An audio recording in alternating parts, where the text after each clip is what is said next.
Start the chapter.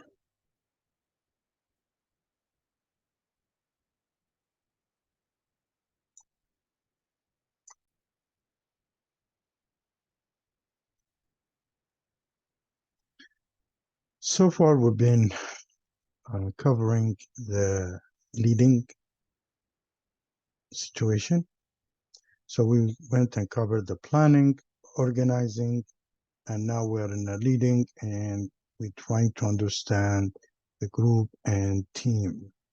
And that's a chapter of group and team.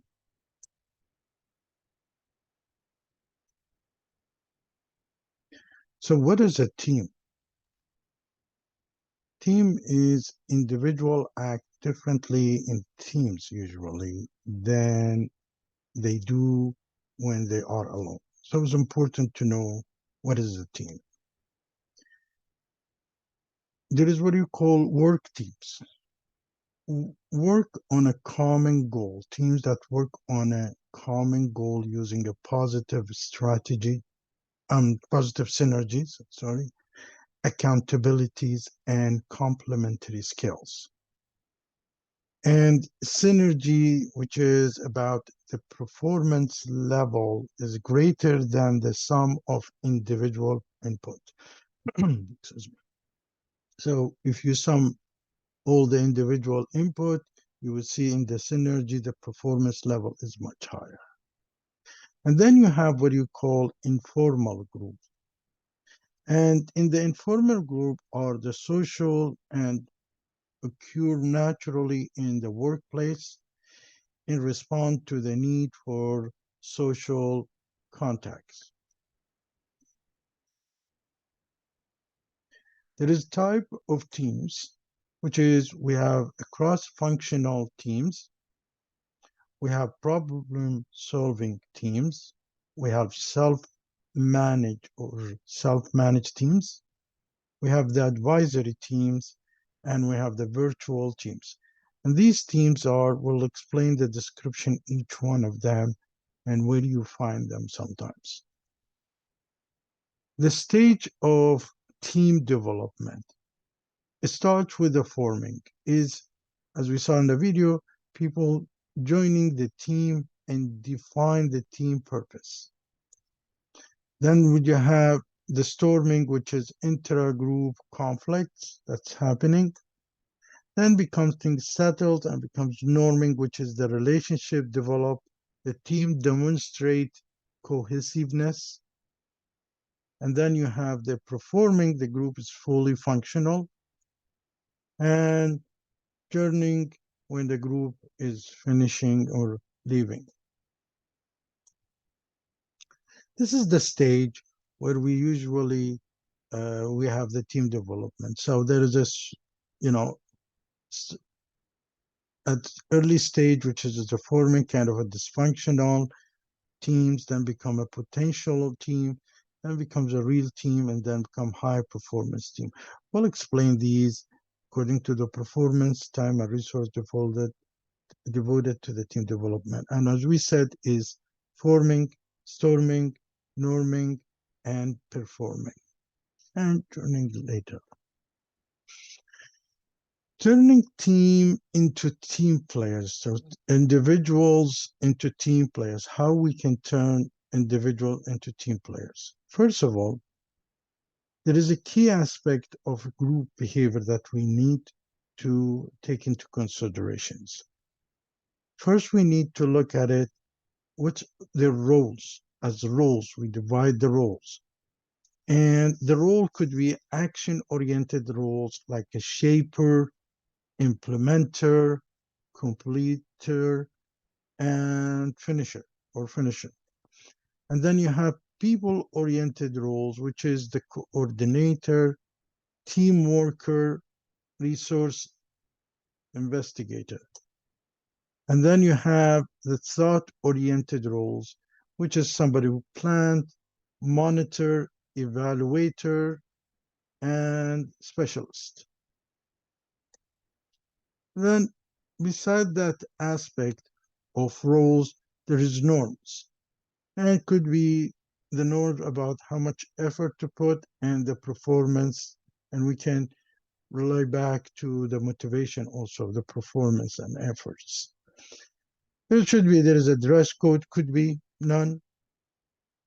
And then the group size can influence the behavior of a team player. Now, shaping team behaviors, most people ways of shaping team behavior is like you do a selection where you ensure that the applicant can fulfill team roles. There is a roles, and those applicants can fulfill all these roles that it's needed. And then you provide training, team problem solving, communication, negotiation, conflict resolution are skills that can be trained and taught. And then you have a reward. The reward has to be set and encourage the cooperative efforts. So how we can turn group into effective team is the characteristic of effective team should be, or looking at changing that characteristic teams to have kind of that team have a clear goal, focus on a clear goal, and that clear goal should have members who have relevant skills to accomplish that clear goals. There is a mutual trust between the team, one commitment or unified commitment, good communication, negotiation skills, appropriate leadership, internal and external support, building a group cohesiveness. We'll explain each one of them. Now, managing group conflict. When there is a group, there is always going to be conflicts. Conflict is about perceived difference that result in some form of interference or oppositions. And there is a different views is the way people look at the conflict. This is what you call the traditional view, which is a conflict must be avoided at any cost. And then when you have the human relations view, which is conflict is natural and is an inevitable outcome in any group. And then you have interactionist view, which is conflict can be positive and necessary for effective group performance, functional conflicts. We'll explain this, managing the group conflicts. Best situation probably is the B, which is high performance, and should be some conflict to have a high performance. So it's an optimal conflict, functional, variable, self-critical, innovative, and a high level of performance, group performance. So zero conflict does not mean it's a good thing. So how we manage a group conflict? This type of conflicts is a task conflict, conflict over the content and goals of the work. What's the content of the work should be, and what's the goal of the work? And having a low to moderate level can be a productive in this case. And then you have the relationship conflict, which is affect interpersonal relationship. People are not really in well relation with each other. And it's almost always dysfunctional. People don't want to talk to each other, for example. And then you have a process conflict, conflict over how the work is done. Minimal levels can be functional too in this case.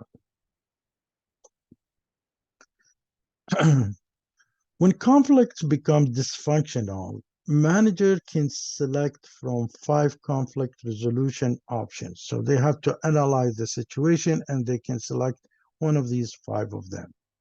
Could be avoidance, as we said, avoid the conflict. Accommodation, accommodate the conflict, accepting it, and see it as a natural. Forcing the conflict, solution, resolutions, compromising, collaboration, and it looks like this. And we will talk about when we should be forcing it, or when we can be avoiding, accommodating, collaborating, or just compromising it. There's a different situation according to assertiveness and the cooperative levels between the team. And then what you have, we kind of felt it, what you call social loafing. It is the tendency for an individual to expend less effort, working when working with the others than when working individually. So if he's a member of a group, will do less work. If he's working alone, will do more work. More likely to happen in a larger groups, maybe caused by a belief that others in a group are not doing the fair share, reestablishing the equity, and we looked at motivation level equities. And then may occur when individuals think that their contribution cannot be measured, free riding. So these are 2 cases. Now, teams are not always the answers. Teams are more useful when work process cut across functional lines. So there is a work process and is a cut across the functional line. Do this, need to do that, and do that, and that. Speed is important and complex relationships are involved. The organization mirror a complex, differentiated, and rapidly changing market environment. Innovation and learning have priorities. The tasks that have to be done require online integration of highly interdependent performance.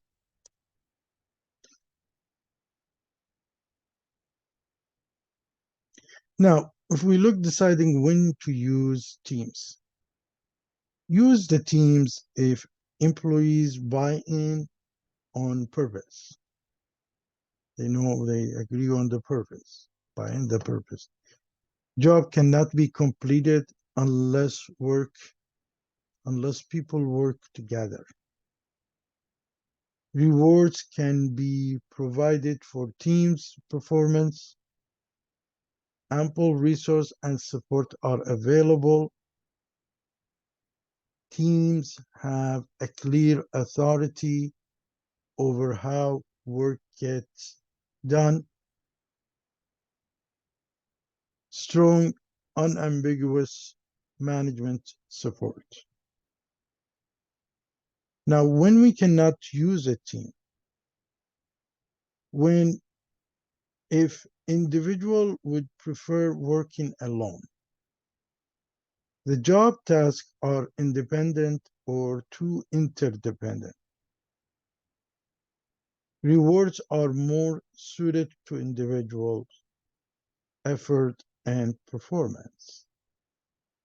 Required resources are not available.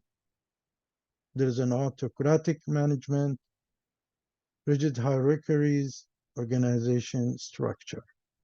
So these can really differentiate between working as a team or using a team and when you're not supposed to use a team. Thank you.